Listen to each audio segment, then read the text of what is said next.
vient de fêter nos 30 ans et maintenant, les 30 ans à venir doivent être aussi riches que ce qu'ils ont été jusqu'à présent. Pour moi, ce qui fait la richesse, évidemment, des Noix, c'est la pluralité de nos membres et de leurs objectifs également. Donc, notre objectif, il est vraiment de construire ensemble.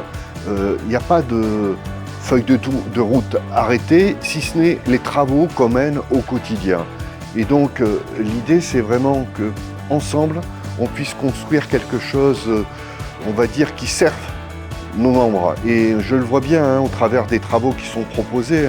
Chacun vient y chercher quelque chose qu'il a envie de partager pour contribuer à l'évolution de tous et in fine l'évolution des compétences de tout un chacun dans le cadre d'une évolution de la formation tout au long de la vie. Le rôle de la formation, il est assez important. En fait, il ne faut pas le voir comme un organisme hors sol qui va être un centre de formation par apprentissage. Il est beaucoup plus large puisque c'est la formation qui va permettre aux entreprises d'avoir les bonnes compétences pour pouvoir continuer à progresser, à évoluer. Donc ça, c'est très très important. Ce qui est important aussi, c'est que ce rôle soit pris comme un catalyseur de la stratégie de l'économie française, notamment sur l'industrialisation ou les nouveaux métiers. En fait, plus on comprendra ce qu'attendent les entreprises, plus notre innovation côté pédagogique sera bien connectée au monde réel et au monde de l'entreprise. Puis osons-nous nous remettre en cause, puisqu'à chaque rentrée, ce sont des jeunes qui arrivent, qui nous poussent à nous transformer pour pouvoir répondre à la demande des jeunes, sans oublier qu'ils doivent aussi s'adapter au monde économique et au monde réel. Mais voilà, il faut être des deux côtés.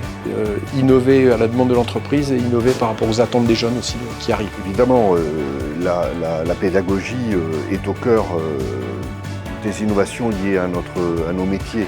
C'est-à-dire en gros tout ce que l'on pourrait regrouper autour des EdTech, mais aussi de l'usage de l'enseignant, que l'enseignant peut faire des nouvelles technologies, interactions. On a parlé tout à l'heure de la notion de débat augmenté ou d'intelligence augmentée, l'enseignant, et puis l'univers de la formation, parce que l'angle avec lequel on aborde, nous, l'innovation, c'est pas simplement l'angle pédagogique, ça peut être l'angle technologique, l'angle financier, voilà, comment on contribue à l'amélioration des compétences et comment on contribue au développement de l'individu.